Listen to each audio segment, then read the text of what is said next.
दोस्तों अस्सलाम वालेकुम।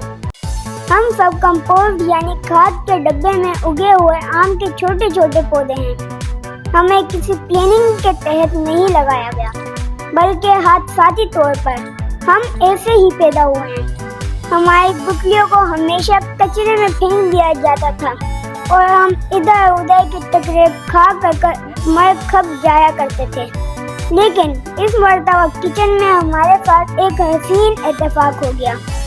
कहानी कुछ यूं है कि हमारी वालिद नाहिद रुखसाना, जो दूसरों को कंपोस्ट बनाने के तरीके सिखाती रहती हैं और कंपोस्ट बनाने की बहुत सारी वीडियोस यूट्यूब पर डाल चुकी हैं। अपने दोस्तों के साथ साथ वो अपनी हाउस कीपर खातून को भी कंपोस्ट बनाने के शौक में मुब्तला कर चुकी हैं। वो 2-3 माह के लिए गर्मियों की छुट्टियों में लाहौर चली गई, तो पीछे से उनके हाउस हेल्पर ने खूब कंपोस्ट बनाई। पत्ते, रद्दी कागज के टुकड़े, सूखी घास, किचन की सब्जियों के छिलके, फलों के छिलके, हरे पत्ते, बेकार पौधे सब कंपोस्ट बिन में डालती गई।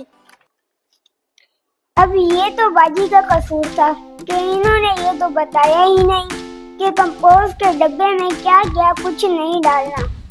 मसलन आम की गुठलियाँ, खरबूजे के बीज, पॉलीथीन के शापर, प्लास्टिक के टुकड़े, रोटी के टुकड़े वगैरह तो कंपोस्ट बिन में डालने ही नहीं थे। आप पर तो मासूम थी। आम के सब गुठलियाँ कंपोस्ट के डब्बे में यही सोच कर डालती रही कि ज्यादा अच्छी कंपोस्ट बनेगी। लान में पड़ी मिट्टी और पुराना गोबर भी हमारे ऊपर डाल दिया और फिर हर तीसरे दिन पानी का छिड़काव भी होता रहा। बस फिर क्या था, हमारे तो वाले न्यारे हो गए।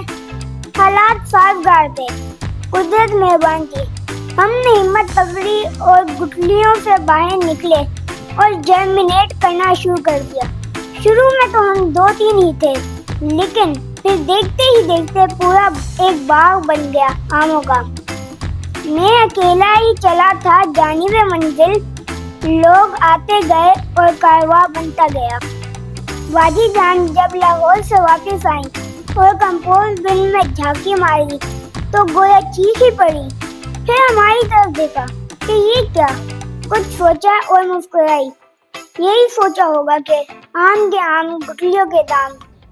बेबी प्लांट्स का चेकअप किया और हमें हमारे हाल पर छोड़ दिया, जबकि पास वाले डब्बे में उगे खरबूजे के पौधे बाजी ने निकलवा कर फेंक दिए। हमने तो सुख का सांस लिया कि हम बच गए।